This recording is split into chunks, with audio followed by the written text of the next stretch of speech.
inauguré ce soir à la Cité de l'Architecture et du Patrimoine un nouveau cycle donc de rencontres autour du livre d'architecture et d'urbanisme. Le thème de cette soirée inaugurale qui portera, vous le savez, sur Fernand Pouillon ne pouvait être mieux choisi, puisque nous honorons certes un grand architecte à travers plusieurs livres qui lui sont consacrés, mais nous évoquons aussi un architecte qui eut un rapport très singulier avec le livre, puisqu'il fut également écrivain et éditeur. Je veux remercier l'équipe de la bibliothèque qui a organisé cette soirée, Sandrine Touzeau, Philippe Perrodin notamment. Je veux également saluer nos invités, Catherine Saillen, qui fut la collaboratrice, la compagne de Fernand Pouillon, qui est aujourd'hui une éminente spécialiste de son œuvre, qui préside en outre l'association Les Pierres Sauvages de Belcastel et qui a dirigé l'ouvrage collectif, le livre L'autre dessin de Fernand Pouillon, paru en 2012 aux éditions du Linteau. Marc Bédarida, que j'ai évidemment plaisir à retrouver et à accueillir à la Cité, architecte, historien, enseignant à l'École nationale supérieure d'architecture de Paris-la-Villette, auteur de l'ouvrage Blockbuster, Fernand Pouillon, publié en 2012 aux éditions du Patrimoine, Bernard Maret, historien de l'architecture, directeur fondateur des éditions du Linteau et auteur de l'ouvrage Fernand Pouillon, L'homme à abattre, publié en 2010 aux éditions du Linteau, et enfin Simon Texier, historien de l'architecture, enseignant à l'université Jules Verne d'Amiens, directeur de la collection Carnet d'architectes aux éditions du Patrimoine, qui modérera cette rencontre. Le nom même de l'association que préside Catherine Saillen, Les Pierres Sauvages de Belcastel, symbolise parfaitement, en un condensé saisissant, le lien qui, chez Pouillon, unit le livre à l'édifice. Belcastel est, comme son nom l'indique, ce beau château situé dans l'Aveyron, acquis en 1974 par Fernand Pouillon, qui fut l'un des derniers chantiers de restauration de l'architecte. On en voit quelques très belles images dans le film documentaire de Christian Meunier, Fernand Pouillon, le roman d'un architecte. Quant aux Pierres Sauvages, elles rappellent combien le roman éponyme contribua à renouveler le regard porté sur les écrits d'architectes. Ces derniers sont en effet souvent considérés comme supplétifs, assignés à occuper le lieu préalable que leur donne l'édifice, comme si l'architecture étant elle-même une écriture, épuisait l'espace résiduel disponible pour le texte. Précisément, les Pierres Sauvages nous montrent au contraire combien l'architecture, au-delà de l'acte constructif qui la matérialise, est aussi une aventure intellectuelle et, dans le cas de Pouillon, une véritable quête littéraire. Je veux, pour terminer cette brève introduction et rester dans la tonalité littéraire de cette rencontre, vous relire donc quelques phrases de ce beau roman. Fraîchement taillée, la pierre est claire, chaude, ocre jaune. Avec le temps, elle deviendra grise et dorée. La lumière semble y déposer tour à tour les couleurs du prisme, gris composé, imprégné de soleil. Les blocs bruts, arrachés au sol, deviennent matériaux nobles. Chaque coup, chaque éclat apparent sont témoins de l'énergie et de la persévérance. Nous, moines cisterciens, ne sommes-nous pas comme les pierres, arrachés au siècle, burinés et ciselés par la règle, nos faces éclairées par la foi, marquées par la lutte contre le démon. Je vous souhaite de bons échanges. Merci. 1, 2. Bien, bonsoir à tous. J'avais prévu de présenter les auteurs, mais ils ont été présentés, donc je n'ai pas refaire le CV de chacun. Et en revanche, je pense qu'on peut souligner que chaque auteur ici est éditeur également. Vous avez tous une activité d'édition.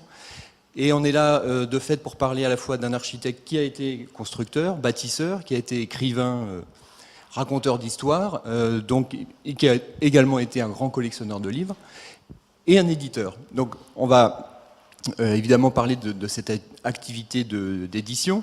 Je voulais juste, en préalable, revenir sur une sorte de positionnement de Pouillon dans l'historiographie française, puisqu'on est là pour parler notamment de 3 ouvrages. Il se trouve que Pouillon a fait l'objet de plusieurs publications ces derniers temps.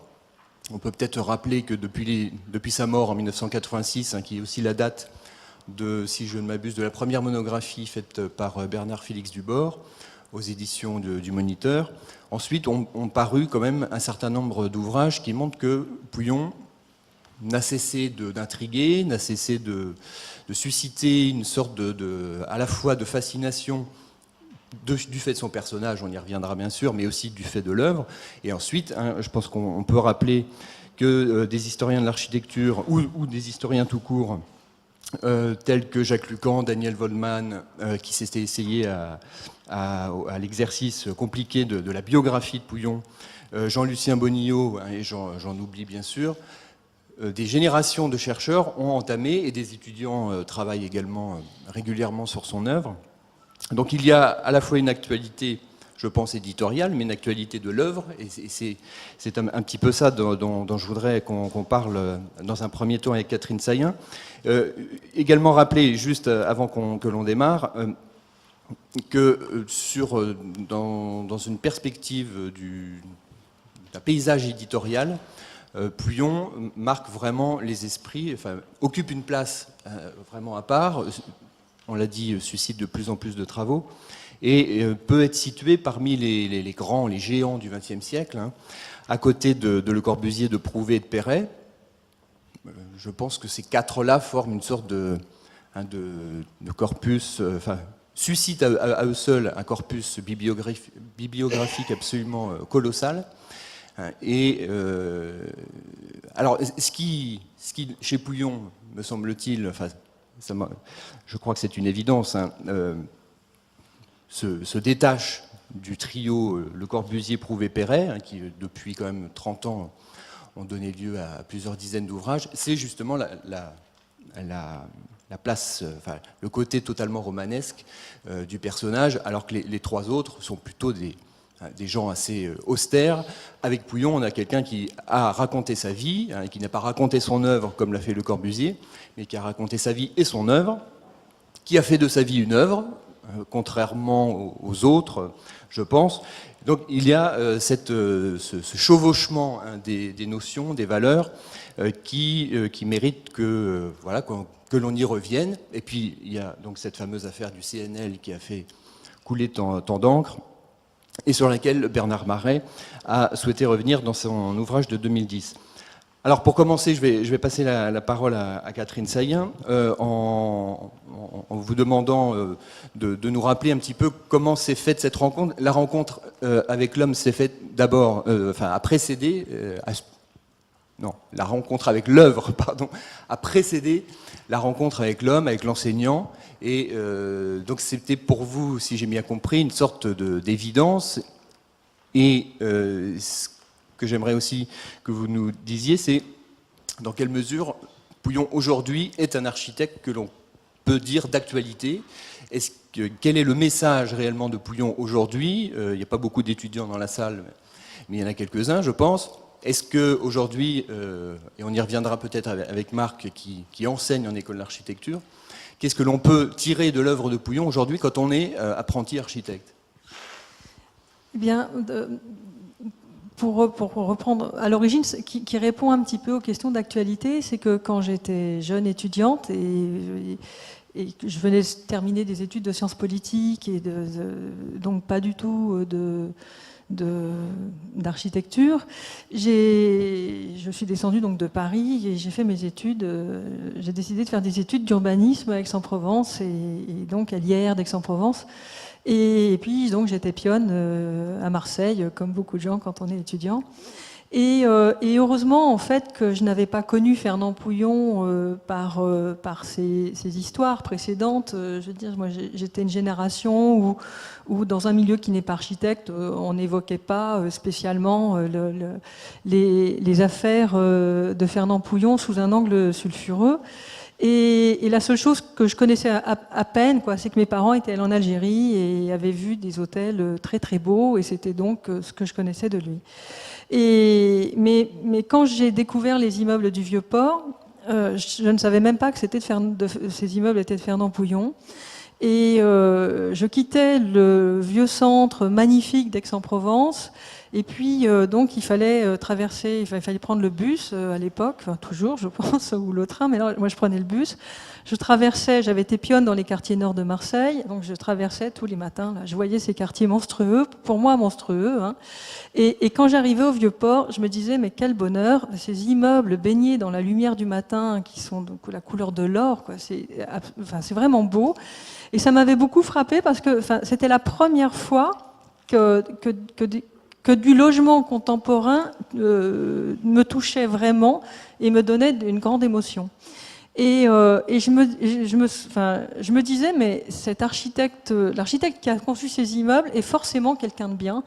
Et moi, je suis convaincue comme Fernand Pouillon que l'architecture est un art et que les sentiments de celui qui compose l'édifice sont transmis à travers les formes, les matériaux, les matières. Et donc, pour moi, je sais, et effectivement, j'ai déjà retrouvé des œuvres de Fernand Pouillon inconnues ou qu'on ne situait pas. Rien qu'en les voyant, je sais toujours que c'est de Fernand Pouillon. Et donc, à l'époque, dans notre cycle, il fallait donc faire un mémoire d'aménagement comparé. Donc, j'ai décidé de faire ce mémoire sur ses travaux en Algérie. Et du coup, le deuxième grand choc, ça a été l'hôtel El Muntaza Seraïdi, qui est où je me suis. Cet hôtel, je ne pouvais plus m'en arracher parce que j'étais comme à l'intérieur de moi-même. Et cet hôtel a toujours frappé beaucoup de monde. Il est un peu dénaturé maintenant, bien sûr, parce qu'il y a des ajouts, il y a des matériaux enlevés. Mais réellement, c'était réellement un grand choc d'architecture. Et donc, voilà, j'ai rencontré Fernand Pouillon quelques jours après parce qu'il était dans son agence. Et puis à ce moment-là, quand j'étais en Algérie, j'ai décidé de faire ma thèse de doctorat sur lui. Mais à cette époque-là, en Provence, tout le monde me disait qu'il était mort. Donc c'est heureusement que je l'ai rencontré à Alger parce que pour tout le monde, il était mort. C'est simplement le sculpteur Louis Arnaud qui m'a dit non, il est vivant, il faut aller le voir à Alger. Donc, c'est pour quelle année ? C'est en 82.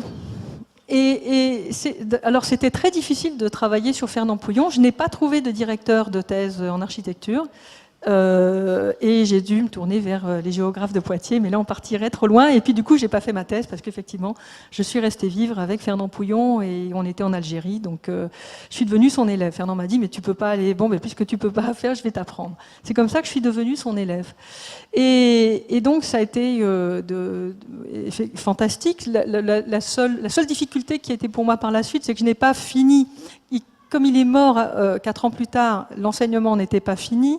Donc j'ai continué ensuite moi en ayant l'agence, j'ai été entrepreneur, j'ai été promoteur, j'ai continué dans la pratique et ça aussi j'ai pensé que c'était une façon de poursuivre l'enseignement parce que la pratique de Fernand est intimement liée à la pratique réelle, à la construction. C'est-à-dire que Fernand, de toute façon, n'aurait pas pu concevoir un enseignement détaché de la pratique même de la construction. Donc, pour moi, c'était une manière de continuer. Et effectivement, plus le temps passe, je crois que l'actualité de l'œuvre se démontre chaque année davantage, ne serait-ce que par la pérennité des bâtiments, déjà par leur justesse du point de vue de leur usage, qui continue donc 40, 50 ans, 60 ans après, par la pérennité de leur vieillissement, parce que pour Fernand Pouillon, ça ne servait à rien de rendre propriétaires des personnes qui épuiseraient leurs finances à entretenir un bâtiment. Quand lui voulait rendre les gens propriétaires ou même simplement des locataires, il ne voulait pas que ces gens, que les foyers et les ménages dépensent leur argent dans un entretien de bâtiment. Donc, à mon avis, c'est particulièrement vital en ce moment. Enfin, on n'est pas là pour parler de l'architecture moderne, mais on voit très bien comment les tentatives de nouveaux matériaux, etc., là, se soldent par, je pense, des dépenses énormes pour les usagers très peu de temps après. Et on voit bien comment la construction de son époque a mal vieilli aussi. Donc il y a réellement des des leçons, c'est pas des leçons, mais c'est des enseignements quoi, à tirer de cette pratique. Et puis, sur le plan des formes, sur le plan de l'adéquation du projet au site, sur le plan de la justesse du rythme des façades, de l'ampleur des espaces publics par rapport à la volumétrie des bâtiments, il y a des règles très précises de Fernand Pouillon. Donc, dans le livre, à l'occasion de l'exposition au musée de l'imprimerie de Lyon, puisque Fernand Pouillon a été éditeur, surtout dans le but de l'architecture, puisque sa vie a été dédiée à l'architecture. Donc, chaque geste de Fernand Pouillon a été fait pour l'architecture. Et donc, à l'occasion de cette exposition, on a pu montrer comment, enfin, un petit peu, c'était pas exactement le projet de l'exposition, mais on a pu aborder le fait que, pour Fernand Pouillon, l'établissement de l'architecture dans un paysage naturel ou urbain, c'est réalisé avec des pratiques de composition de l'architecture qui viennent de l'Antiquité et qui ont été en cours au moins jusqu'à la Renaissance et qui ont cours y compris dans les pays de nos jours qui n'ont pas d'ordinateur et qui travaillent encore avec la corde et avec des moyens rudimentaires. Donc c'est la modernité de Fernand Pouillon, c'est la leçon pour moi la plus grande, c'est que quelles que soient les latitudes, quels que soient les matériaux, quel que soit le programme, il y a eu des méthodes qui se sont transmises à travers les temps pendant des millénaires et en réalité, Fernand Pouillon a su s'en servir pour le XXe siècle en les transposant pour les hommes du XXe siècle, avec les techniques du XXe siècle, avec les matériaux du XXe siècle, et ce qui était très logique, puisque quand les Égyptiens ont utilisé cette méthode, ils ne pouvaient pas présager que les architectes et les maîtres d'œuvre de la période gothique s'en serviraient aussi.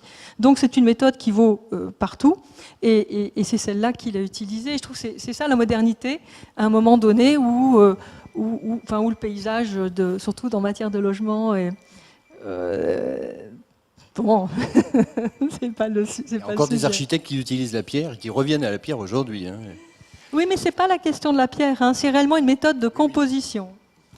Vous annoncez d'ailleurs dans cet ouvrage sur Pouillon, essentiellement éditeur, et on le voit aussi collectionneur d'ouvrages. Et je crois que c'est aussi comme ça que Marc Bédarida est arrivé à travailler sur Pouillon, un petit peu par le livre. Vous annoncez aussi tout un programme avec ces nouvelles éditions transversales de publication sur les œuvres majeures. Oui, c'est-à-dire que l'idée, c'est d'éditer des petits cahiers. Mon idée, personnellement, mon but que j'expose tout le temps, Marc doit en avoir assez d'entendre, c'est que moi, je travaillerai sans relâche jusqu'à la reconnaissance totale de Fernand Pouillon, au moins en France. Et donc, ce que je sens dans la question du non-enseignement de l'œuvre de Fernand Pouillon dans les universités, c'est qu'il n'y a pas le matériau pour travailler. Et donc je me dis, si on ne fournit pas aller aux archives, on ne peut pas passer comme Marc autant de temps. Marc a consacré une énergie, un temps phénoménal. Je l'admire beaucoup, réellement. Non, je le dis, je l'admire beaucoup, un sérieux réellement terrible. Et donc, mais tout le monde ne peut pas le faire. Et moi, je suis pressée. Je voudrais quand même que les choses se fassent. Et donc, je pense que, comme je le disais, la grande leçon, c'est la composition préalable du projet dans le cerveau avant même de le dessiner. Et ça, c'est pas une question d'ordinateur, de crayon, c'est simplement que même si on le fait à l'ordinateur, il faut d'abord le faire exister dans son cerveau. Et pour ça, il y a une méthode donc, que Fernand Pouillon n'a pas inventée, qu'il a retrouvée et qu'il a mis au point pour lui-même. Et elle existe dans chaque projet et on peut la décrypter dans l'architecture et la structure de chaque projet. Donc, avec les connaissances que j'ai actuellement, moi, je voudrais, pour chaque projet, dire, voilà, on peut dire déjà sur ces projets qu'ils ont été composés comme ceci, comme ceci, comme cela. Ensuite, j'espère que d'autres travailleront sur ces œuvres-là pour approfondir, mais sans donner déjà les premières bases de travail indispensables pour comprendre comment l'œuvre a été projetée et pourquoi elle est projetée comme ça, dans ce paysage-là, pour ce programme-là. C'est étonnant parce qu'on a l'impression qu'à double titre, il y a un travail de réparation qui semble devoir se faire. Quand on a beaucoup publié sur Perret ces dernières années, on a utilisé le mot assez fréquemment et à mon avis très, très pertinent de réévaluation. On a réévalué Perret. Avec Pouillon, on a l'impression que c'est moins le réévaluer parce que tout le monde sait que c'est un grand architecte, mais qu'il y a une sorte de réparation. Et alors, ça nous amène au travail sur un autre plan qu'a mené, une autre enquête qu'a menée Bernard Marais, essayer de, non pas de réparer, vous avez utilisé le mot comprendre, ce qui est plus simple, comprendre ce qui s'était passé en 1961 avec cette fameuse affaire du CNL, sur laquelle, à chaque fois qu'on parle de Pouillon, on en arrive à l'affaire du CNL. On va essayer de ne pas passer trop de temps à démêler le quoi du pour qui, du pourquoi. On a en tout cas l'impression, quand on vous lit, que Pouillon, ça semble évident, a été pris à la fois lui-même à son insu, mais a été pris dans une sorte de faisceau d'intérêts convergents ou divergents et qui l'ont conduit à sa perte.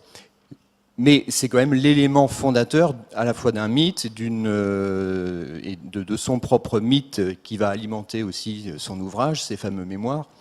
Donc, comment vous avez travaillé, sur la base de quels documents notamment, pour essayer de démêler ce qui était finalement la grande énigme architecturale du XXe siècle, enfin concernant un architecte, parce que précisément elle n'a pas grand-chose d'architectural, cette énigme, si ce n'est qu'elle informe aussi sur un certain état de la profession quand même. Mais il y a de la politique, il y a de l'économie, il y a énormément de choses dans cette affaire qui conduit à ce qu'on fasse de Pouillon l'homme à abattre. Oui, c'est un faisceau de conjonctions. C'est comme toujours, c'est comme tous les accidents en fait. C'est la conjonction de différents facteurs qui à un moment donné se rencontrent et puis qui arrivent à une catastrophe. Pour moi, c'est assez. J'ai été, comment dire, j'ai d'abord fait un texte assez court sur l'histoire du CNL pour un livre que je pilotais pour l'association Architecture et Maîtrise d'ouvrage, où on cherchait à mettre en exergue la relation entre le maître d'ouvrage et l'architecte. Et donc on avait choisi, dans la période des années 60-70, une quinzaine de bâtiments, de maîtres d'ouvrage, et parmi eux, il y avait Pouillon. La personne qu'on avait sollicitée nous a rendu un texte qui n'était pas publiable, et donc je m'y suis collé. Et en relisant, donc j'ai relu les mémoires d'un architecte, et en relisant les mémoires d'un architecte, il m'est apparu qu'il y avait quand même beaucoup de non-dits, que j'ai compris après, mais que je n'ai pas compris sur le moment.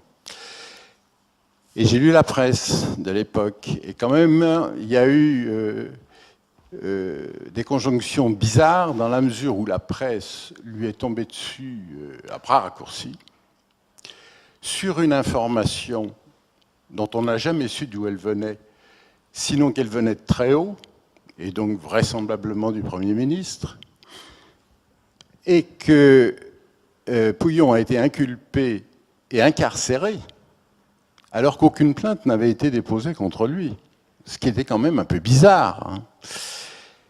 Et on était dans cette période difficile de l'histoire de France, où on sentait que cette guerre d'Algérie allait se terminer, mais qu'on n'arrivait pas à la terminer, et que l'opposition entre les partisans de ce qu'on appelait l'Algérie française et ceux qui étaient partisans à l'époque on parlait d'autonomie, c'était plus qu'une opposition, parce qu'il y avait des morts quand même. Et Pouillon était soupçonné, enfin, je ne sais pas qu'il était soupçonné, mais enfin, était partisan, disons, d'une Algérie autonome, était ami de Chevalier, qui avait été viré de la mairie d'Alger par les putschistes et par De Gaulle, par l'armée, Et donc il y avait une tension très forte parmi les gaullistes, avec De Gaulle qui était un pied sur l'indépendance, un pied sur l'Algérie française, et qui essayait de piloter le tout. Et pour moi, ça a été évident que le problème de l'Algérie française a joué beaucoup, dans la mesure où l'incarcération correspond aussi au voyage que Pompidou, secrétaire de l'Élysée à l'époque, a fait en Suisse pour rencontrer des émissaires du FLN. Donc, on ne peut pas, enfin, à mon avis, on ne peut pas oublier ce contexte. Il y a aussi le fait que Marseille, le Vieux-Port,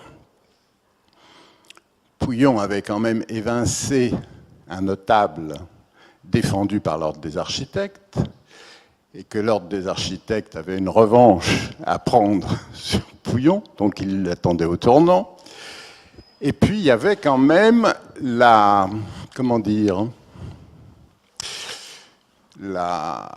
une trop grande confiance en soi de Pouillon, qui est arrivé à Paris, si on peut dire, un peu comme un Rastignac, ayant conquis Alger, Marseille, et il voulait conquérir Paris. Il se sentait le vent en poupe, et il a sous-estimé les gens avec lesquels il s'est associé, qui n'étaient pas franchement des fripouilles, mais qui étaient simplement des gens qui voulaient faire du fric, ce qui n'était pas le mobile fondamental de Pouillon. Pour lui, le problème, et c'est ce qui le différencie, enfin, c'est une des choses qui le différencie de Le Corbusier, où on le compare, avec lequel on le compare souvent. Pouillon l'a dit, il l'a répété de différentes façons, mais il disait « je fais des logements comme le boulanger fait du bon pain ». Pour lui, le problème, c'était pas de découvrir des formes, c'était pas, je dirais, toute la mythologie corbusienne, c'était de répondre à des programmes de façon que les gens soient satisfaits. Et pour lui, le CNL et les autres cités de logement, c'était ça. Donc, alors en plus, faut dire aussi quand même, il menait une vie qui est ahurissante, parce que au moment du CNL, il avait des chantiers qui continuaient à Marseille, il avait des chantiers en Iran. On se demande comment humainement il pouvait y arriver. Et évidemment, il a laissé un peu la corde sur le cou à ses associés, qui ne se sont pas méfiés d'une baisse à un moment donné des ventes. Et comme en fait, il faisait ce qui est relativement fréquent, même si c'est condamnable, les associés, en fait, ils faisaient de la cavalerie. Ils achetaient les terrains avec les souscriptions qui arrivaient, mais c'est des calculs qui sont fragiles, parce qu'il suffit qu'il y ait un petit retard et l'édifice se casse la figure. C'est ce qui est arrivé. Et il a été, dans l'histoire, le bouc émissaire. Son côté un peu flamboyant en faisait le bouc émissaire idéal. Enfin, et il a été dans cette histoire c'est ce qui est scandaleux dans l'incarcération, parce que à la rigueur qu'on l'inculpe, ça pouvait s'admettre, mais l'incarcération était totalement injustifiée. Et d'autant qu'il a été je sais pas si c'est plus que de l'honnêteté. Enfin, il a vendu quand même toutes ses propriétés pour essayer d'indemniser les fournisseurs. Et ce qui, d'ailleurs, a inquiété les fournisseurs. Comme toujours, quand on est trop honnête, ça soulève la méfiance. Voilà, donc c'est cette histoire. Et alors, ce que j'ai compris, mais j'ai mis le temps à le faire, ce que j'ai compris après, c'est que quand il a écrit ses mémoires, ça lui paraissait tellement absurde, sa situation juridique, qu'il pensait qu'il y aurait une réhabilitation. Et c'est pour ça qu'il ne dit pas tout. Et c'est très dommage qu'il a ensuite, quand il est parti à Alger, il a commencé, enfin, il dit qu'il écrivait la suite de ses mémoires. Et c'est intéressant parce que, enfin, je ne sais pas si on les retrouvera un jour en Algérie. Le tome 2, donc. Hein? Le tome 2. Le tome 2, parce que manifestement, dans le tome 2, s'il l'a écrit, si on le retrouve, il doit aller plus au fond dans la situation, qui était d'autant plus trouble que, comme on l'a dit, enfin, il y avait aussi une rivalité Debré-Pompidou. Enfin, c'est la grande difficulté de la vie politique, c'est qu'il faut se méfier surtout de ses copains. Et c'est évident que dans l'amnistie, pour moi, dans l'amnistie de Pompidou, il y a aussi une réhabilitation, je dirais, contre Debré. Enfin, mais voilà, donc il s'est trouvé être le jouet, en somme, de forces qu'il ne maîtrisait pas du tout, évidemment. Oui, on a l'impression qu'il n'y a quand même pas beaucoup d'architectes français qui ont justement à ce point été touchés par le politique. Enfin, il me semble. Non, mais en même parce temps... que ça se termine avec François Mitterrand. Donc c'est une histoire qui commence sous De Gaulle et qui se termine avec Mitterrand via Pompidou, l'absence de Valéry Giscard d'Estaing, je crois, qui ne fait rien, qui ne répond pas. Mais d'une certaine façon, d'ailleurs, il leur en était reconnaissant parce que, et c'est la vérité, il a été l'architecte le plus célèbre de France, même si ce n'est pas la célébrité qu'il recherchait, et il est toujours. Des architectes français à l'heure actuelle, les gens connaissent Le Corbusier et Pouillon, c'est à peu près tout. Et malheureusement, il l'a payé très cher, ça. Alors Marc, justement, qui brûle d'intervenir, un petit mot, peut-être en repartant de la question marseillaise, parce que peut-être que tout démarre de là, en tout cas les relations de Pouillon à la profession. Et les griefs de la profession qui vont s'accumuler, peut-être du fait d'erreurs du Pouillon, d'une insouciance de Pouillon, et puis d'un insolent succès sur le prix, sur la qualité, sur la réception de ces logements. Oui, non, je voulais juste répondre par rapport à ce que tu disais, que c'est l'architecte le plus célèbre. Quand même, AMC, la revue AMC a fait un questionnaire au milieu des années 80 pour interroger tous les architectes, qui est un grand sondage parmi une centaine d'architectes, etc. Pouillon arrivait loin d'être dans les premiers, très très loin. Et donc, je veux dire, effectivement, il peut avoir une sorte de... Il a une... comment dire ? Il a une audience, mais qui est très souvent au-delà de, on va dire, des cercles, d'une partie des cercles architecturaux.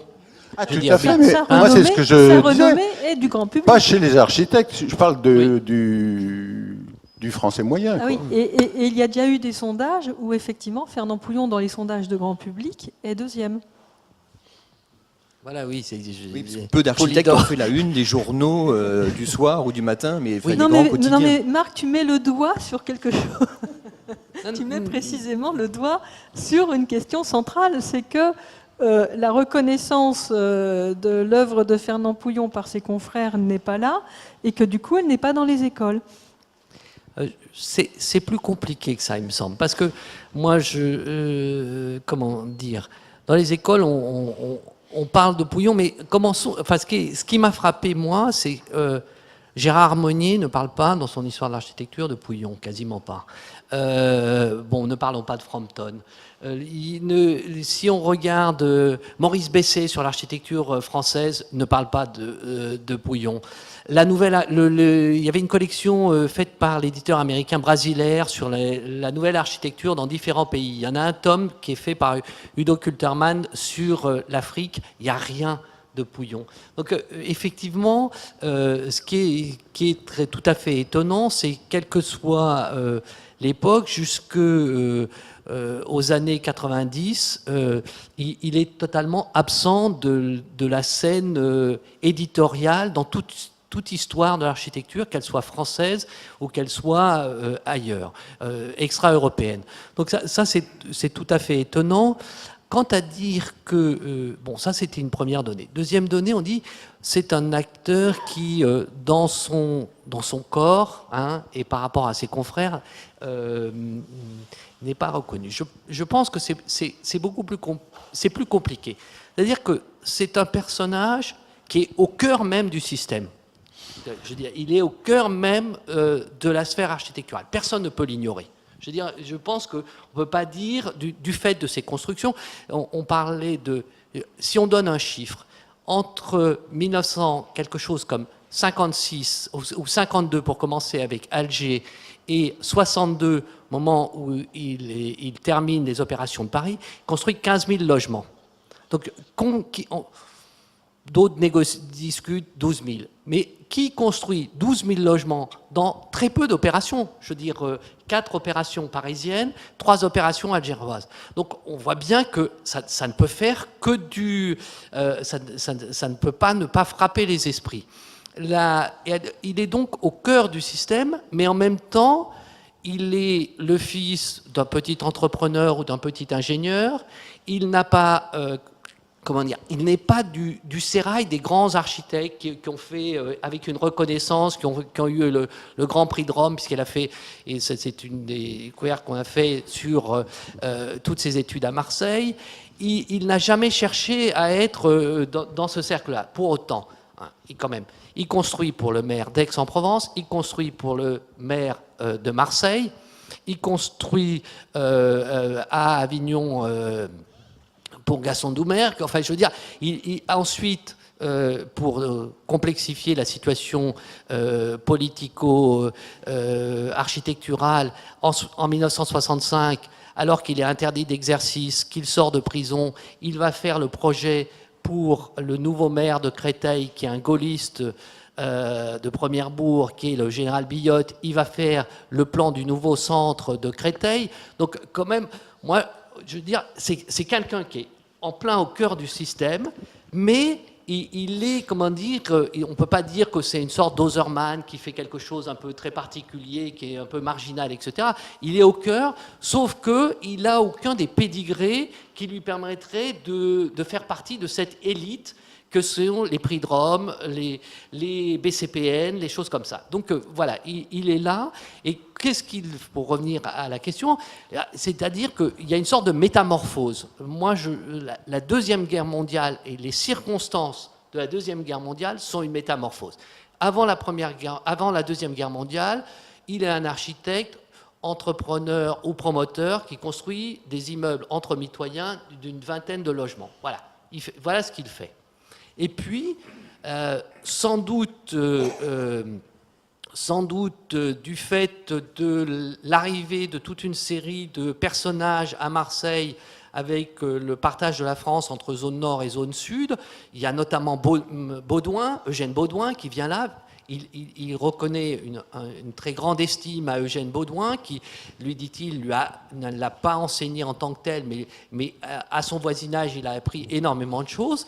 Et on voit se développer à partir de ce moment-là tout à fait un autre personnage. Et un personnage qui, visiblement, a une grande connaissance de ce qui se fait dans l'architecture française, c'est-à-dire qu'il absorbe énormément. Il absorbe de Eugène Baudouin la grande tradition de la composition beaux-arts, mais dans ce qu'elle peut avoir de plus intéressant par rapport à ça. Et on va s'apercevoir qu'avant même de connaître Perret et de collaborer avec Perret pour la reconstruction du Vieux-Port, eh bien, il va connaître très bien Perret, puisqu'en 1947, entre 1947 et 50, il commence à construire une usine pour une filiale de Nestlé dans la banlieue de Marseille, dans lequel il met en application la plupart des principes constructifs et de la rigueur constructive de Perret. Donc il a pris une ampleur tout à fait stupéfiante, et à partir de ce moment-là, il le dit d'ailleurs dans ses mémoires, il dit « je serai un grand parmi les grands ». Voilà. Et si on veut rajouter un troisième personnage, qui dans tout ce qu'il raconte, en dehors de dire que c'est un mauvais constructeur, le troisième personnage, c'est quand même Le Corbusier, dont là, Mon ambition, que tu as édité en reprenant toute une série de passages et de sélectionnant de manière thématique des thèmes, on voit bien, il y a une très très grande estime, et à la limite, on se dirait, il y a peut-être deux architectes, il y a Le Corbusier et lui. Et comme par hasard, à Marseille, on les retrouve. Et si on étudie un tout petit peu certains des projets pour toute cette partie du Panier et du Vieux-Port, ben on s'apercevra que quelques-uns des projets ont des traits formels qui ne sont pas très différents. Voilà. Donc il part de cette base de Marseille, il va développer Aix-en-Provence, etc. De ce qu'il a fait là, il va être appelé à travailler à Alger, puisqu'il a donc démontré qu'il pouvait, comme tu le disais très bien, construire non seulement vite, moins cher et d'une manière tout à fait particulière et en termes de qualité, etc. Il est invité par le maire d'Alger qui, à partir de son élection en 52-53, a décidé de faire de sa mandature la bataille du logement. Donc là, il nous raconte, il arrive et puis il choisit des terrains et il repart au fin de la journée en ayant reçu la commande de 7000 logements.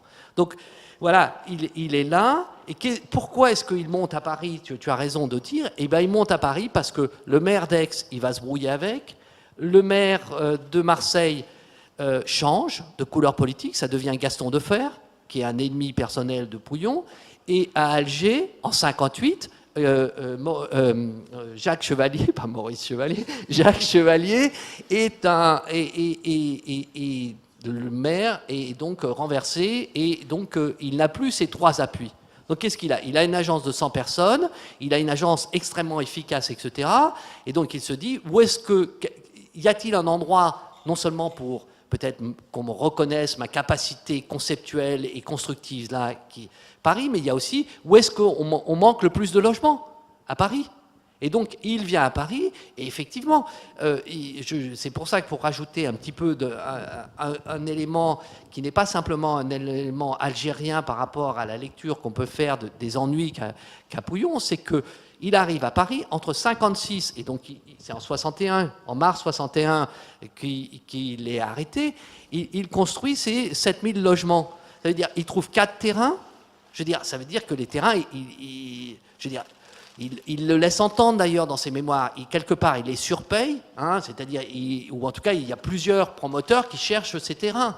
Donc il récupère des terrains sur lesquels il construit, et il construit avec une rapidité et puis des modalités qui font frémir les autres. Et il dit quoi? S'il dit qu'il construit moins cher, ça veut dire quoi? Ça veut dire que ses confrères s'en mettent plein les poches. Enfin, c'est quand même ça. Je veux dire, ça veut dire qu'ils ne savent pas diriger les entreprises ou qu'ils se prennent plus d'honoraires.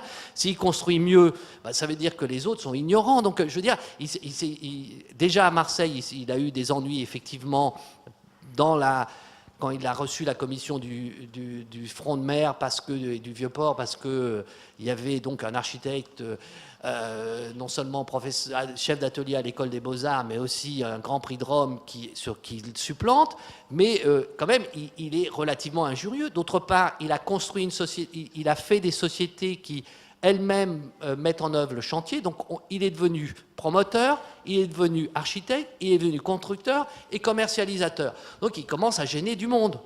Et donc si on peut le faire trébucher, eh bien oui, parce qu'il a voulu grandir trop vite. Et puis donc voilà, dès que on a affaire, il y a un contexte politique, mais il y a aussi un contexte, je veux dire, de concurrence qui est important et qui se joue à ce moment-là.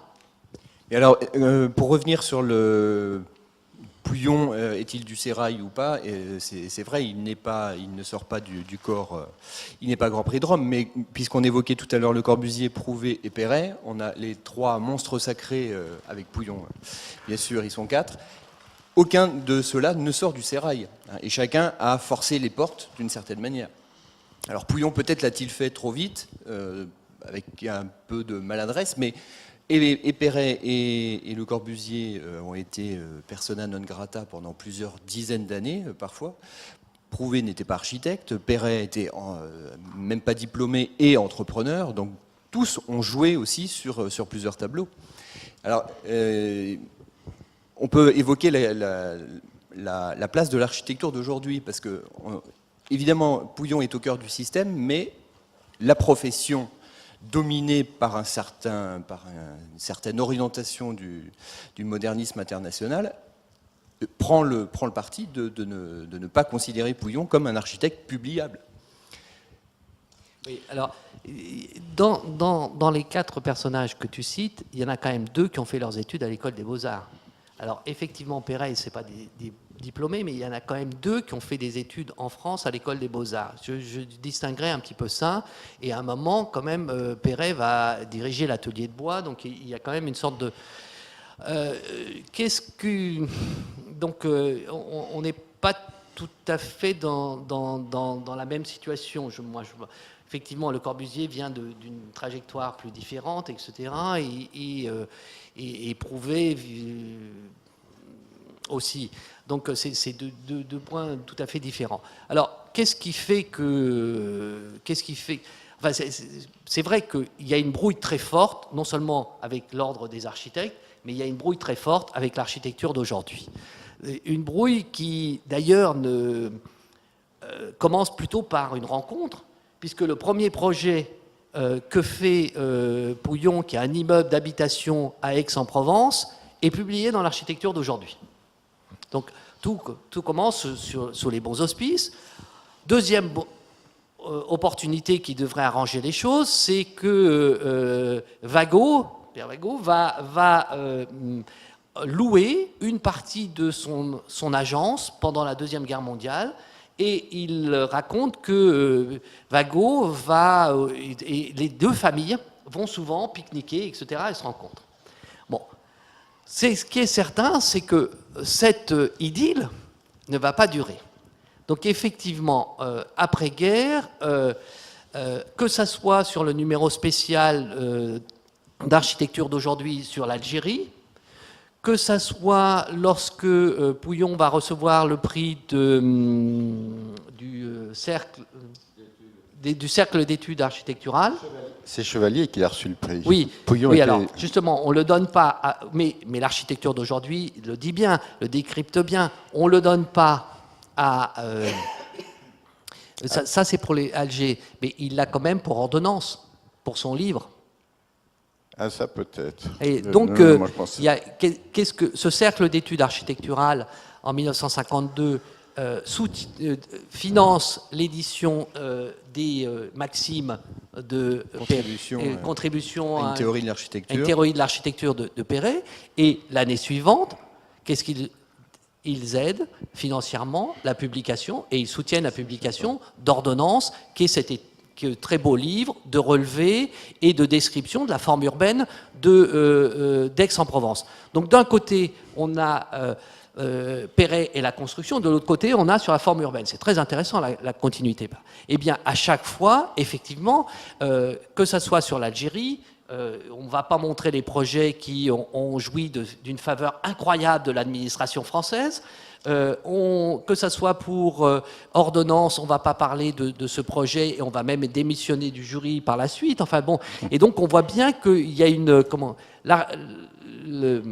il y a une volonté très forte de contrer tout ce qui peut être de l'ordre du travail de Pouillon qui est bon. Alors pourquoi, je veux dire, c'est là qu'on retrouve un petit peu le travail qu'a fait Jacques Lucan sur l'ordre ouvert et l'ordre fermé. Je veux dire, quand même,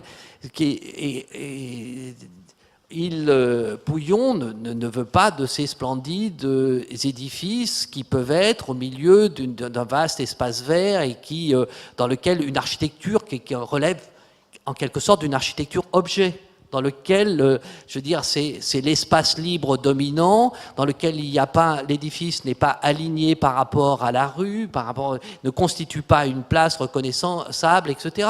Donc, il a un travail tout à fait intéressant justement sur la forme urbaine, et ses cités sont tout à fait remarquables là-dessus, mais c'est ça que l'architecture d'aujourd'hui ne peut pas reconnaître, et c'est ça qu'on va reconnaître dans les années 80 et 90. Oui. C'est-à-dire que quand on regarde Montrouge, quand on regarde les cités d'Alger, Deir el-Saada, Deir el-Massoul, eh bien, qu'est-ce qu'on voit? C'est qu'il y a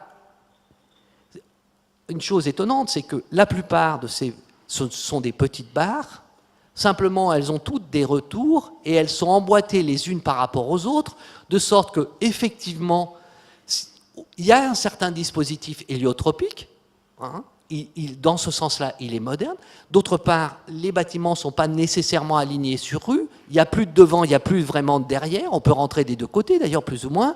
Mais par contre, il a fait ce qu'on peut dire des placettes, des organisations qui font qu'il y a une composition qui n'est plus la grande composition Beaux-Arts, mais qui est une sorte de quinconce et d'organisation qui fait qu'on se retrouve dans des espaces qu'on peut calculer avec des qualités d'urbanité, avec des échelles, avec des domesticités qu'on ne va pas retrouver dans les grands espaces des grands ensembles, par exemple. Oui. Mais des gens comme Dubuisson ont essayé aussi de faire ça. Et il semble que là, Pouillon n'ait pas été vraiment audible sur le plan théorique. Alors peut-être qu'il ne voulait pas, mais Bernard Marais voulait... Oui, non, tu as raison, mais moi, les débats d'idées, les architectes adorent ça, mais je pense que le premier problème, c'est quand même la commande. Et si l'architecture aujourd'hui a ignoré Pouillon, c'est parce que Pouillon s'est installé à Alger, qui était la chasse gardée de Zerfus. Zerfus était au comité de rédaction de l'architecture d'aujourd'hui. C'est-à-dire qu'il y a des solidarités quand même entre architectes. Pas seulement entre architectes, entre tout le monde. Quand un gars arrive et bouscule le jeu, inévitablement, il y a des retours de bâton. Et ça, je pense que Pouillon soit a surestimé ses forces, soit à sous-estimer celles de ses adversaires.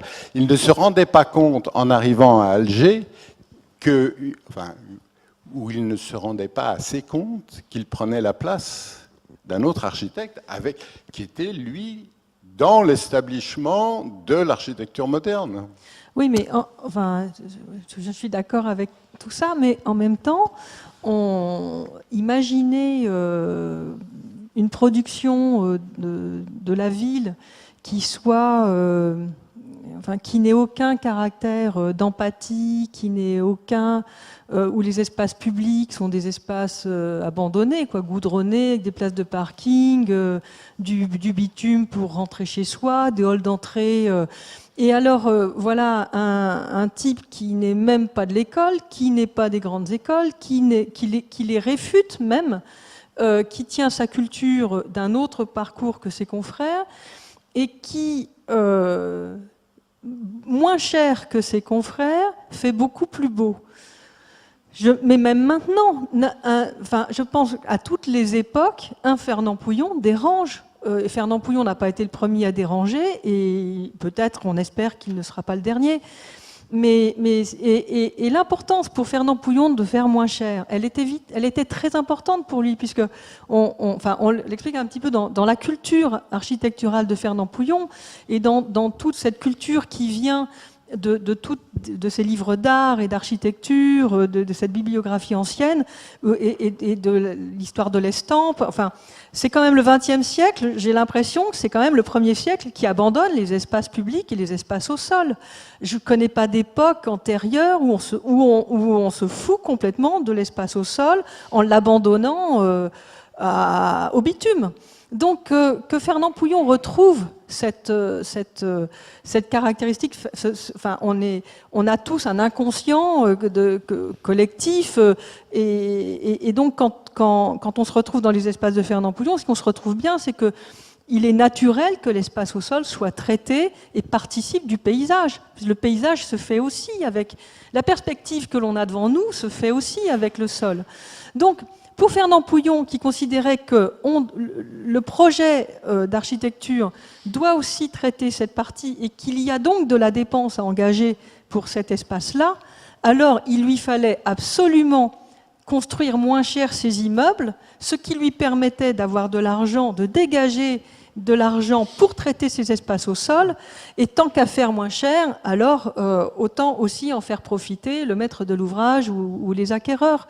Mais c'est une démarche mais qui est tellement unique et à l'envers de la pensée et de la mentalité de l'époque et de ses confrères et des promoteurs en général enfin, je pense que c'était mettre l'ensemble de la profession devant sa propre carence, quoi. Et moi, je pense que c'est pas supportable. Ça n'aurait pas été supportable avant, et c'est pas supportable à n'importe quelle époque, quoi.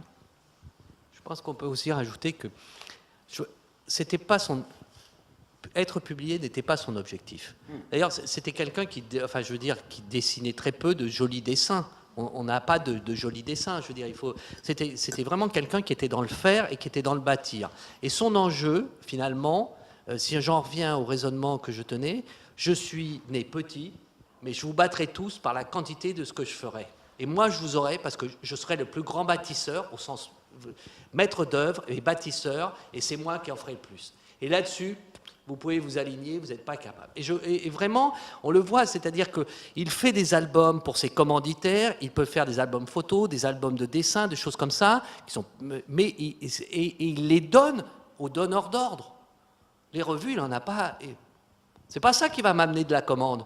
Moi, j'ai pas besoin de cette renommée, j'ai pas besoin d'être publié 50, 60 fois et d'être cité. Moi, ce qui compte, c'est, et à la limite, l'histoire me le rendra, c'est qu'est-ce que j'ai construit. Et c'est un peu ce qu'on découvre aujourd'hui, finalement.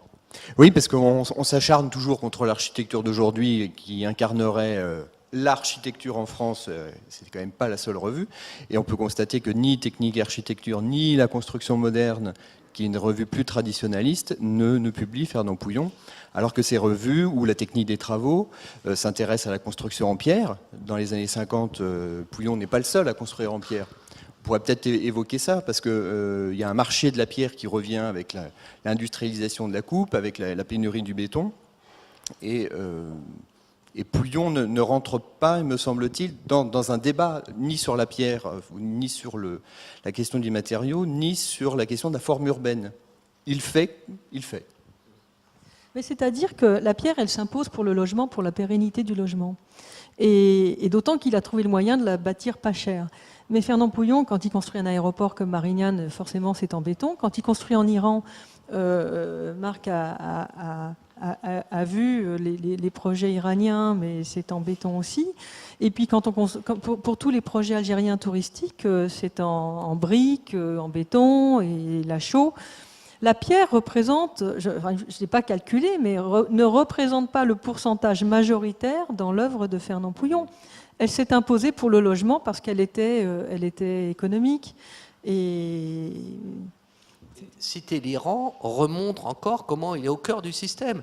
Je veux dire, les entreprises qui emmènent des architectes français en Iran, ils n'amènent pas les derniers des plus petits. Donc Pouillon est emmené par une entreprise là-bas et pour construire la gare de Tabriz, la gare de Mashhad, qui sont réalisées, on peut les voir sur Google, et il est censé construire 7, 8 cités pour des militaires de 8000 logements ou des choses ou plus comme ça. Donc je veux dire, on ne va pas prendre, on va bien prendre un architecte qui est un des bons architectes et des grands constructeurs et pour l'emmener là, à l'export. Voilà, donc l'Iran est une démonstration même qu'il a été repéré largement.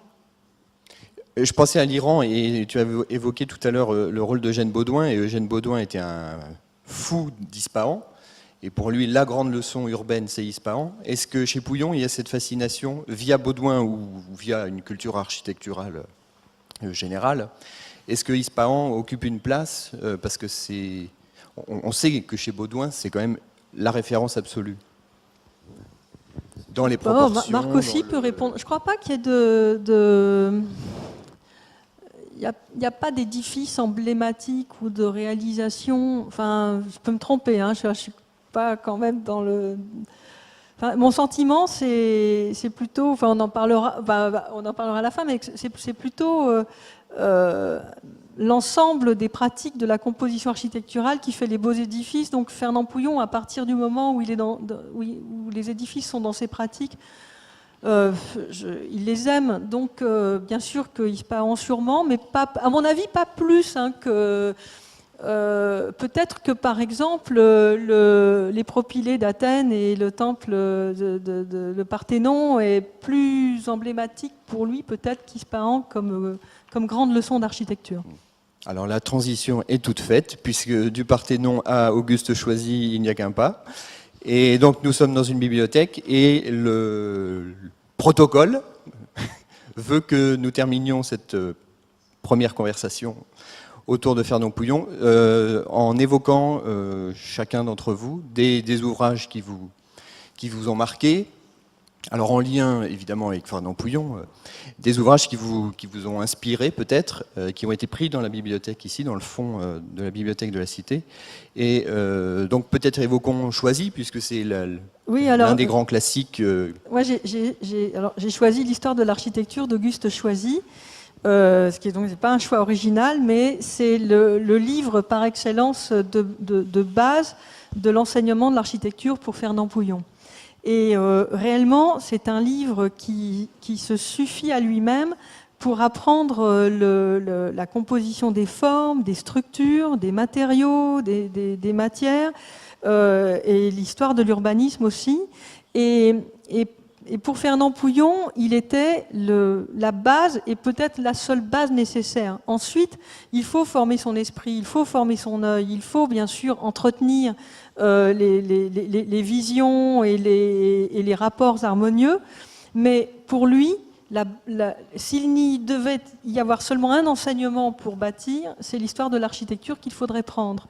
Et personnellement, moi j'ai lu, ça a été mon livre de chevet, c'est grâce à ce livre que alors au bout de 20 ans, après avoir lu et relu, pour comprendre pourquoi Fernand Pouillon Fernand Pouillon, quand j'ai été son élève, il m'a dit, voilà, la première chose que tu vas faire, à part s'inscrire au cours d'ingénieur, au cours des rôles, alors c'était par correspondance parce qu'on était à Alger, la première chose qu'il m'a fait faire, c'était donc de lire l'histoire de l'architecture en redessinant chaque dessin du livre pour former sa main. Et donc, forcément, on va beaucoup plus lentement à lire le livre quand on fait comme ça, et en plus, on est vraiment obligé de tout lire. Et moi, je sais que dans mes métiers de promoteur, dans mes métiers d'entrepreneur par la suite, c'est une base qui m'a été d'une utilité fantastique, et donc je comprends ce qu'il voulait dire. Et par ailleurs, l'histoire de l'architecture, en fait, le but d'Auguste Choisy, parce que devant une somme pareille, Fernand Pouillon l'a écrit dans son introduction à la réédition de Choisy, c'est quelqu'un qui donne sa vie aussi à l'architecture. C'est un polytechnicien et qui donne sa vie à l'architecture. Il y a un but. On ne peut pas faire autant de sacrifices et écrire une telle somme sans avoir un but précis. Et en réalité, si on se concentre sur la table des matières de ce livre, à part apprendre, c'est pas seulement ça, mais dans les enseignements majeurs, il y a celui d'apprendre comment on peut faire correspondre la forme des matériaux à leur dimension, à leur dimensionnement et à leur matière.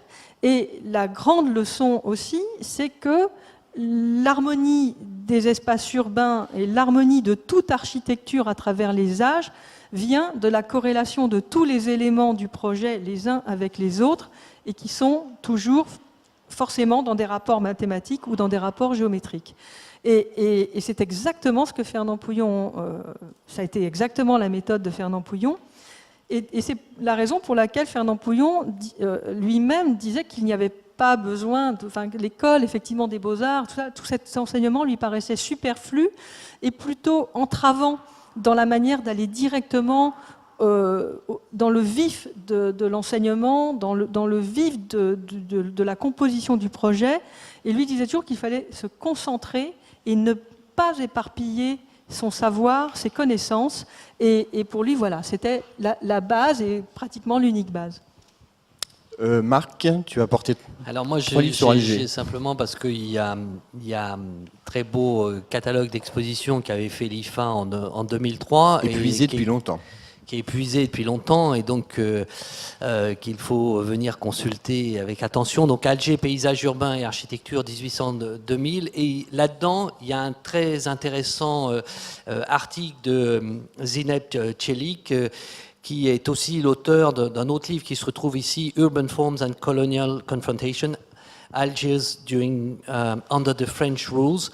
C'est-à-dire, elle s'intéresse à voir toutes les contributions de l'État colonial français en matière d'aménagement et de transformation d'Alger. Mais surtout, il y a une partie ici qui est consacrée à la question du logement. Et donc, justement, elle compare, on va dire, les modernistes, les Siam qui vont puiser dans les bidonvilles un certain nombre d'inspirations, en tout cas par rapport dans certains de leurs travaux, ce qui ne veut pas dire qu'il y ait forcément une retranscription dans leur architecture. Et elle compare ça par rapport à Pouillon, qui va puiser à la Casbah, lui, un certain nombre de savoir-faire sur la manière d'habiter de la population musulmane et qu'il va réintégrer, c'est ça qui est tout à fait intéressant, dans ces logements adaptés, dans certaines de ces cités. Donc là, il y a un très bon document. Moi, j'avais aussi vu ici, on trouve les deux livres de Delus sur Alger. Alors, enfin, sur l'urbanisme et l'architecture d'Alger, ou sinon Alger, chronique urbaine, qui sont tout à fait intéressants. C'est-à-dire que c'est là encore, Delus, c'est un très grand, c'est un moderniste qui a travaillé sur le plan d'Alger, qui a enseigné à l'école d'architecture, et en quelque sorte, il a front renversé. C'est-à-dire qu'il finit par être un très grand admirateur et avec beaucoup de délicatesse, il décrit les projets de Pouillon. Donc il se retrouve à adorer ce qu'il devrait honnir. Bon, si vous voulez en plus connaître un tout petit peu plus sur son activité à Marseille, ce livre, en complément du travail de Bonillo, est excellent parce que cette chercheuse américaine Sheila Crane, Mediterranean Crossroads, Marseille and the Modern Architecture, elle se plonge complètement dans le débat politique et elle dit les choses avec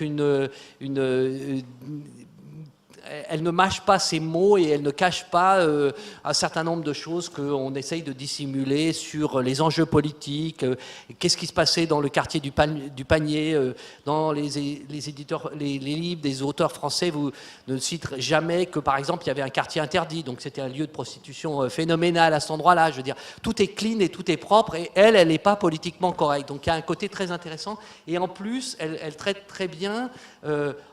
c'est pas son objet, mais on peut lire très bien en contrepoint le rapport Le Corbusier-Pouillon. Voilà.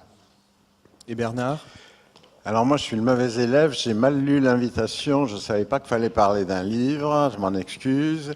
Mais en y réfléchissant un petit peu, là, je me suis dit qu'il y a un livre qui doit être dans la bibliothèque, sûrement, qui est l'autobiographie de Wright. Et c'est un livre, donc c'est un peu, le lien, c'est un peu... Aux éditions de la Passion, publié en 2000. Oui. Il a été traduit. Alors, comme on vous a dit que j'étais éditeur, je vais aussi faire de la pub dans la maison, parce qu'il se trouve que l'autobiographie de Wright a été écrite à la fin des années 30 et publiée en France en 1955 chez Plon, je crois.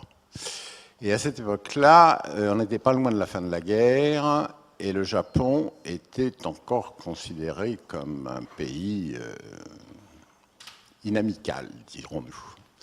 Et du coup, dans l'autobiographie de Wright, tout ce qui a trait au Japon a été sucré. Et je me propose, enfin les éditions du Linteau se proposent de publier in extenso l'autobiographie de Wright, qui est très intéressante parce que le Japon a occupé une part importante de son inspiration et de sa vie, parce que, un peu comme Pouillon, il n'a pas fait, on ne le sait pas très bien, mais Wright n'a pas fait que de l'architecture, et que pendant, comme beaucoup de gens le savent, l'architecture, au moins quand elle est créatrice, ne nourrit pas toujours son homme. Et donc, pendant pas mal d'années, il a vécu en vendant des estampes japonaises. Et il était considéré comme un expert en estampes japonaises aux États-Unis. Et puis il a eu un pépin, comme ça arrive assez souvent, avec des estampes qui... Parce qu'au moment où il s'est intéressé aux estampes japonaises, les estampes japonaises n'avaient pas de marché, les Japonais s'y intéressaient pas. Et lui a commencé donc vers 1905, ça s'est développé jusque vers 1920-21, et c'est là où il a eu un pépin avec des estampes qui étaient fausses. Bon, on est un peu loin de l'architecture, mais le parallèle, il n'y a pas forcément à faire un parallèle, mais Wright est un personnage évidemment très différent de Pouillon, mais qui est tout aussi passionnant et sur le plan humain et sur le plan aussi architectural, bien sûr. Voilà, avec mes excuses pour ce... Oui, elle arrive. Voilà. C'est La dernière édition française vient d'arriver. Avant qu'on puisse offrir le plaisir à tout le monde d'aller faire l'achat des livres dont ils souhaitent se porter acquéreurs, on va peut-être consacrer quelques minutes à des questions dans le public qui s'adresseraient aux intervenants. Merci. Je voudrais compléter ce que M. Marais a dit tout à l'heure sur l'opposition au début du CNL à Pouillon. 2 ans avant, s'était constituée une association qui était le premier syndicat des promoteurs, dont le président est un monsieur qui a été promoteur à Paris depuis 130 ans, c'est le plus ancien des promoteurs. Et ils ont eu peur quand ils ont vu Pouillon arriver. Ils ont eu peur, non pas parce que c'était M. Pouillon, parce que M. Pouillon a mis en place, pour vendre le CNL, des moyens de communication qui n'avaient jamais existé.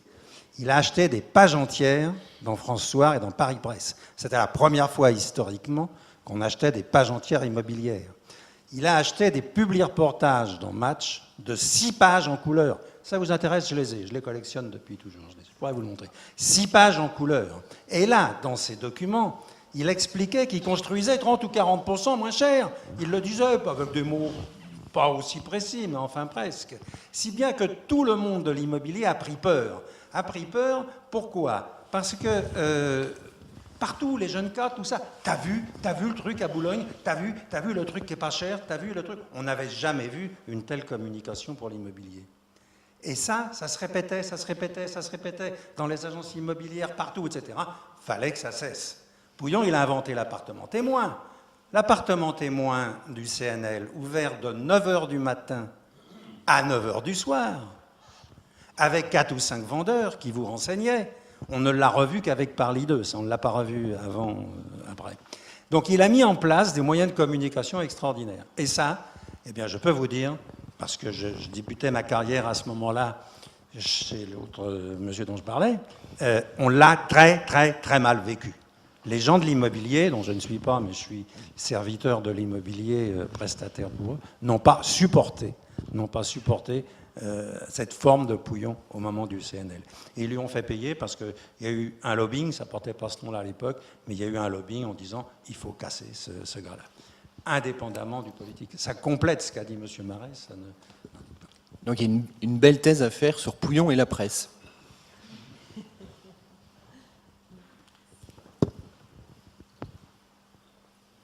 D'autres personnes souhaitent prendre la parole? Oui. Bonsoir.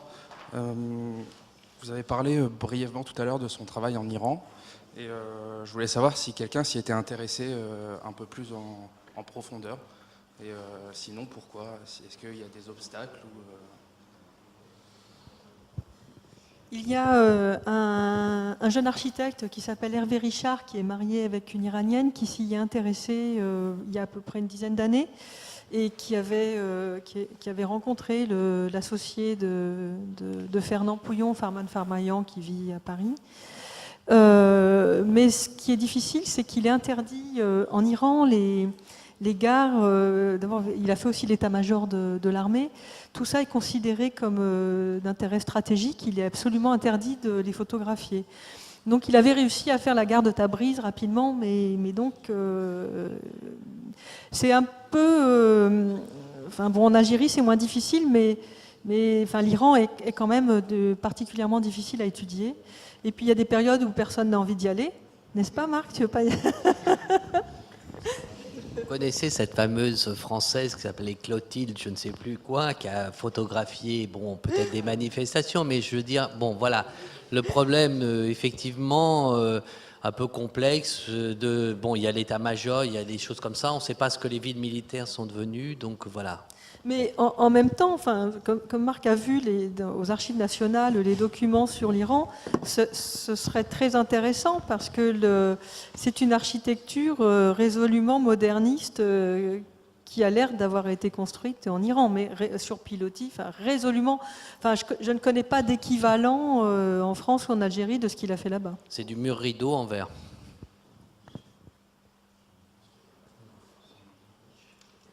Mais si vous voulez y aller...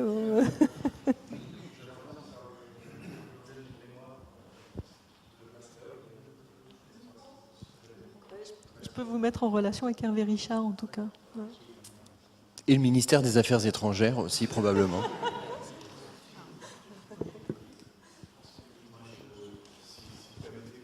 Comme nous avons affaire à des spécialistes, bonjour. Dites-moi, à propos des archives de Pouillon, parce que dans les livres divers et variés qu'on trouve sur Pouillon, parce qu'il y en a quand même 4-5 qui circulaient il n'y a pas si longtemps que ça, maintenant un peu moins, mais on retrouve effectivement toujours un petit peu les mêmes documents.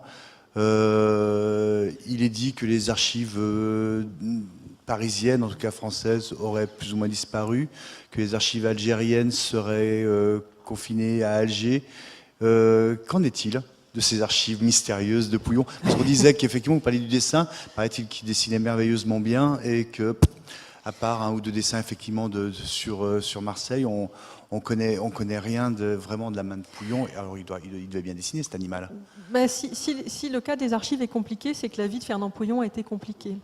Et puis c'est que Fernand Pouillon a réellement fait une croix sur la vie avant 61. Pour lui, il y avait deux vies, il y avait avant et après. Avant, il ne voulait plus en entendre parler du tout, ni même la voir, ni même pas ses projets, hein, parce que moi je suis allée me promener avec lui dans ses projets. Mais pour tout ce qui était archives, papier, etc. Et puis, comme le dit Marc, il y a une posture aussi. C'est mon œuvre qui parlera pour moi, mais c'est pas tant les dessins, les plans, etc. Donc, on a des bouts d'archives qui sont suffisamment importants, même en France, pour faire une très très bonne exposition. Je le dis par hasard.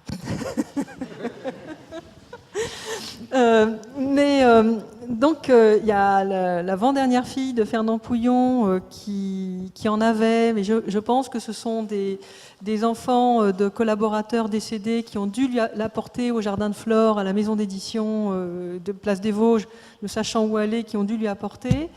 Moi-même, comme c'était pas conservé dans un endroit précis, j'en ai retrouvé des cartons un peu éparpillés. Il y en avait dans le château de Belcastel, il y en avait un peu dans l'agence, etc.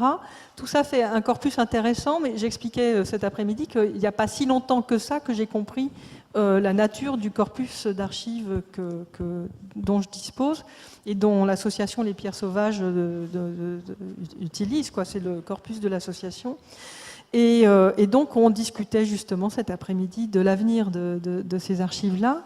Et puis, il y a les archives algériennes, et là, c'est très compliqué parce qu'il y a un conflit monumental entre l'Algérie et la France sur l'ensemble des archives algériennes. L'Algérie réclamant ses archives depuis 1830 et la France refusant de les rendre à l'Algérie. Et donc, pour eux, Fernand Pouillon fait partie du problème des archives. Puisqu'il y a un problème d'archives, on dit on ne fera rien. Alors, à l'époque où Pierre Méhaignerie était ministre de l'Équipement, il m'avait alloué 100 000 francs pour aller établir la liste des archives en Algérie, parce qu'à l'époque, le Centre Beaubourg voulait faire une grosse exposition sur Fernand Pouillon. Mais à l'époque, on pensait qu'on avait vraiment besoin des archives de l'Algérie. Alors à l'époque, Pierre Méhaignerie, François Mitterrand s'est entremis avec les plus hautes instances algériennes pour que j'ai le droit de retourner dans la villa et faire tout ce dépouillement des plans, pas des pièces écrites du tout. Hein. Donc il y a un ouvrage sur le site internet fernandpouillon.com à la ligne archives, tout l'ouvrage qui est sorti, il y a toute la nomenclature des plans connu à l'époque, donc c'est incomplet maintenant, mais connu à l'époque, est en ligne, hein, il y a des centaines de pages. Et en fait, on a eu beaucoup de chance parce que 6 mois plus tard, il y a eu les émeutes de 1988 en Algérie et la moitié des archives ont été brûlées dans les émeutes. Et le gouvernement a sorti l'autre moitié. Sauf que c'est inaccessible pour tout le monde. Pour le moment, c'est ferme. Il n'y a pas d'accès aux archives de Fernand Pouillon là-bas. Ni les Algériens d'ailleurs. Enfin, il y a deux sources principales. C'est pour ça qu'on a pu ressortir avec les éditions du patrimoine un certain nombre de choses. Il y a effectivement une des filles de Fernand Pouillon qui a déposé des archives qui sont aux archives nationales, qui représente un certain volume d'éléments avec des documents qui sont renouvelés, et sauf que il n'y a qu'un tri simplifié qui est fait de ça, il n'y a qu'un pré-inventaire, donc elles ne sont pas extrêmement... Enfin, il y a beaucoup de travail encore à faire pour un inventaire définitif et pour pouvoir vraiment travailler là-dessus, en dehors de la période particulière que vivent les archives nationales. Et la deuxième grande source d'archives, c'est Catherine Saillant qui les a constituées et qui les préserve. Donc voilà, il y a deux sources. Après, tout le reste, il y a un travail qui n'a pas suffisamment été fait dans les différentes régions, municipalités, départements dans lesquels Pouillon a pu construire. Et effectivement, c'était surtout quelqu'un qui était... à l'opposé que d'autres qui sont complètement, gardent leur bout de nappe dans lequel ils ont fait le moindre croquis, lui, il n'était pas du tout de ce genre-là.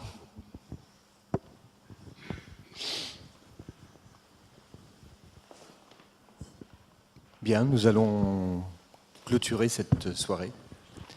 Et donc les livres sont à votre disposition, enfin presque. Merci à tous les trois.